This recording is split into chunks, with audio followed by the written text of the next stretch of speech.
జమ్మూ కాశ్మీర్లో జరిగిన దాడి దారుణమన్నారు ఏపీ ఉప ముఖ్యమంత్రి పవన్ కళ్యాణ్. బాధిత కుటుంబాలతో మాట్లాడుతుంటే గుండె తరుక్కుపోతుంది అన్నారు. ముమ్మాటికి ఇది హిందూ తత్వం మీద దాడే అన్నారు. ఇక బొట్లు చూసి హిందువుల పేర్లు అడిగి మరీ కాల్చి చంపినట్లుగా పవన్ తెలిపారు. దాడి చేసిన వారిని వదిలిపెట్టే ప్రసక్తే లేదన్నారు పవన్ కళ్యాణ్. దాడి వెనుక ఎవరున్నా సరే కేంద్రం శిక్షిస్తుందన్నారు.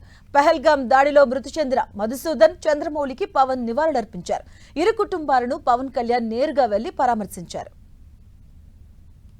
Irrespective of religion, irrespective of region, మన కల్చరల్ సాంస్కృతిక డిఫరెన్సెస్ కానీ, భాషలు కానీ అన్నీ దాటి ఇది అందరం ఉగ్రవాదం పైన ఏకదాటి పైన అంటే ఒకే గళం ఇప్పాల్సిన సమయం.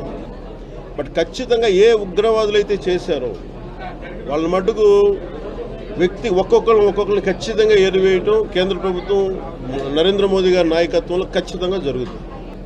ఎనీ యాంటీ నేషనల్ స్థానికంగా ఉన్న సోషల్ మీడియాలో కూడా ఎవరన్నా సరే ఇష్టారాజ్యంగా మాట్లాడినా భారతదేశ సార్వభౌమత్వానికి కానీ, భారతదేశ సమగ్రతకు కానీ, భారతదేశానికి సంబంధించిన అంతర్గత విషయాల మీద పిచ్చి పిచ్చి కామెంట్లు చేసిన, సోషల్ మీడియా కామెంట్లు చేసిన చాలా స్టర్న్ యాక్షన్ తీసుకోవాలని హోంమంత్రి గారిని, అనిత గారికి నేను తెలియజేసుకుంటాను.